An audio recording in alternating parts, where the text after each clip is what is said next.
Here is another projectile, this time with American units. So we have negative 16 because the acceleration constant of gravity is negative 32 feet per second squared. And then this is our initial velocity and our initial height. So I've already plugged this into Desmos. Let's take a look at and see how it looks. So that is the polynomial it gives us. We have a height of 1920, and then it's launched straight up and then goes down. So if you look at the polynomial, it looks like it's going at an angle. It's not. So you have to think about it this way. Follow the little red dot. It goes up and then it comes down. That's what's happening. That's what that formula is giving us. So it's launched up and then it comes down. So they're going to ask us questions about this, like how high it goes. How long was it in the air? At what time was it till it's this height? At what time is it, what height was it at this time? Different questions like that, but it's all based on that polynomial. So we have, if you click on the polynomial, you have a max height there. You know when it hits the ground, so we know it's going to be in the air for 12 seconds. It's going to have a maximum height of 1936, all based on our formula. So 32 inch initial velocity, 1920. If we increase the velocity, it obviously goes higher.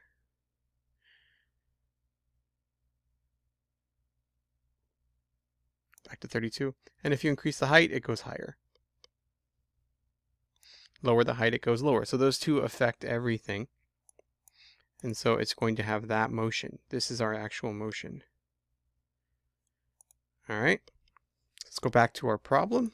So what we're going to do is graph this and then answer these questions. So we already know our picture and how it looks. Because it's a parabola, it's going to have this picture going up, because that's our motion. It's got to go up and then it has to come down, right?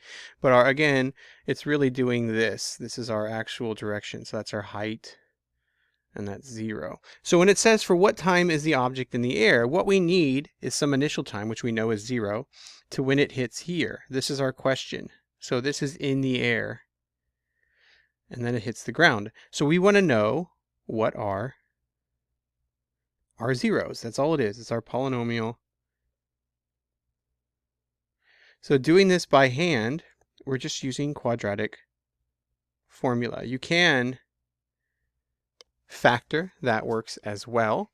And so let's stick with what it is, which is quadratic formula works every single time. So t equals negative b plus or minus the square root of negative 32 squared minus 4 times negative 16 times 1920 all over 2a. Okay, so we start with that radical. That is our problem here. So 32 squared is 1024. And then the next one is plus. So 4 times 16 times 1920 is 122,880. Now, if you notice at the beginning, these are all divisible by 16. So we could have started there to make it a little bit smaller, but we're sticking with what works every single time. So we've plugged this in, double checking our numbers. So 32 squared is 1024. 4 times 16 times 1920 is 1280. And then we add those two together, and we get 123,904. And then the first thing you do now is you're going to always, we're finding here approximate answers no matter what. It's approximate or exact. So you're going to actually take the square root of this every single time. You're not sitting there and simplifying it. You take the square root. And this gives us 352 because I've made this problem, so it's perfect numbers.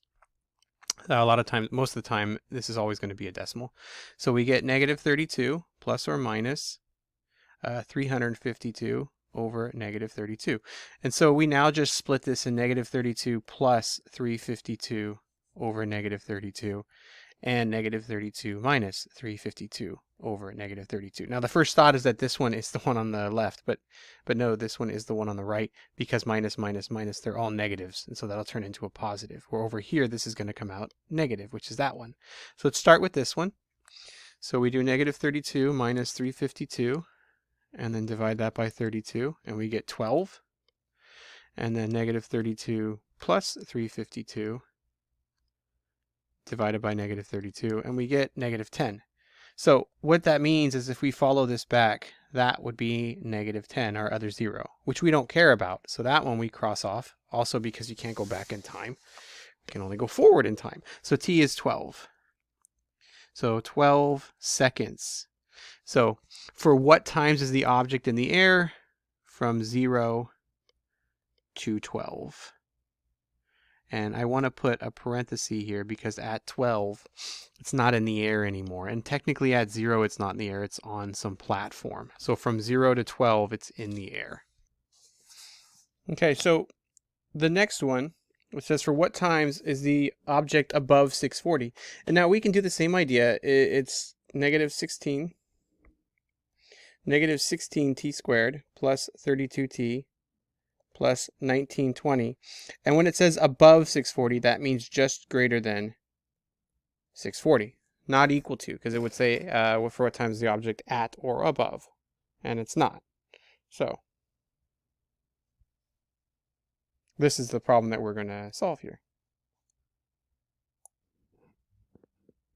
So how we solve this is a little different. We can bring it all over to one side, and we would get negative 16t plus 32t, and then minus that 640 over, and get, what is that, 1280? And then solve this like we did in the previous problems with the inequalities. But we have a nice Desmos graph here. And so what we're going to do is just use that Desmos graph. We're going to think of the function exactly how it is. So we have this as our height, and we want to know when is our height greater than 640. So when is the position of our function, our s of t, greater than 640? So if we go back to our Desmos, to do that, we just put y equals 640 in there, and then boom, it draws a line and it tells us exactly when. So from 0 to 10, that is when it's going to be above 640. This is the region that is above 640. So it's this area up here that is above 640. So we go from here all the way to here. So from 0 to 10 seconds, our object will be above 640.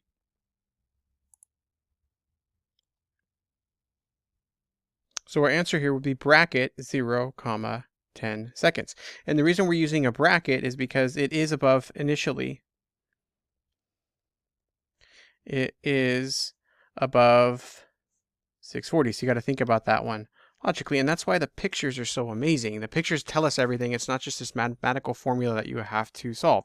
So yeah, you could bring this over, use quadratic formula, and you're going to get negative 10, and then, 10, and then the negative number that will complete that parabola. But all we're doing is this. We have our object, it comes down. We have a line here, and we want that point of intersection. So it's 10, 640, which means 10 seconds, 0 seconds, and that's the area that it's above. Thank you.